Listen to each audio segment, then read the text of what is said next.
Bonjour, donc avec mon groupe Condé Termion, Blondolina et moi-même, nous allons vous présenter les modes de transmission du VIH. Donc nous voyons 3 photos des rapports sexuels, 2 photos qui se transmettent par le sein et 2 photos de la mère à l'enfant. Et les petits pointillés sont signes du VIH. Nous allons vous présenter certaines définitions, puis aussi des moyens de transmission par voie sexuelle, les moyens de transmission par voie sanguine et les moyens de transmission de la mère à l'enfant. Et ensuite, nous allons vous donner notre propre conclusion que nous avons fait avec mon équipe.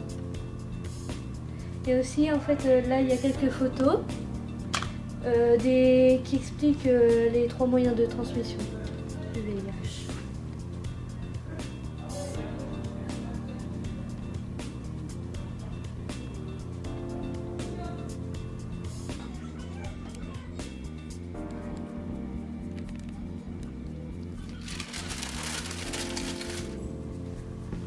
Donc nous allons vous présenter la définition du sida et la définition du VIH.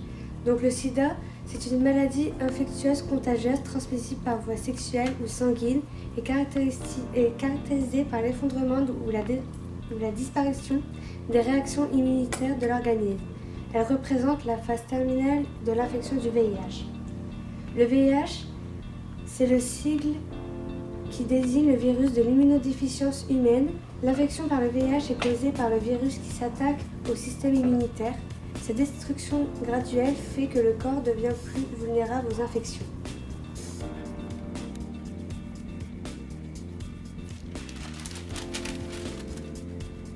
Donc voici la carte mentale des transmissions par voie sexuelle. Donc la transmission par voie sexuelle se fait lors d'un ou plusieurs rapports sexuels non ou mal protégés. Alors le virus pénètre par la muqueuse qui tapisse les parois internes de la bouche, du vagin et du rectum. Le risque est aggravé si, lorsque la muqueuse comporte des lésions, si le rapport s'accompagne de violences ou lors des règles de la femme.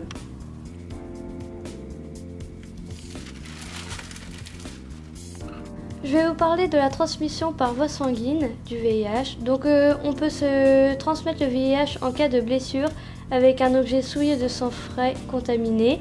Aussi en cas de partage d'aiguilles, donc de seringues et d'autres instruments partagés. Mais on peut dire aussi qu'aujourd'hui en France, le risque de transmission dans ce cas est pratiquement nul.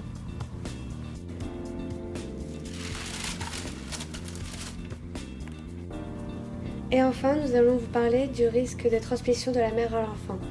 Donc il y a un risque de transmission à l'accouchement, par l'allaitement avec du lait maternel, mais aujourd'hui le risque en France est de moins de 2%. Donc ici nous voyons une image d'une femme qui est en train d'allaiter son enfant.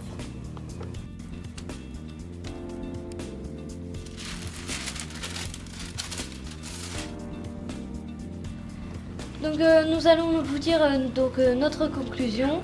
Nous devons nous protéger si on a un rapport sexuel avec un préservatif, qui est le seul moyen de contraception qui protège des IST, infections sexuellement transmissibles.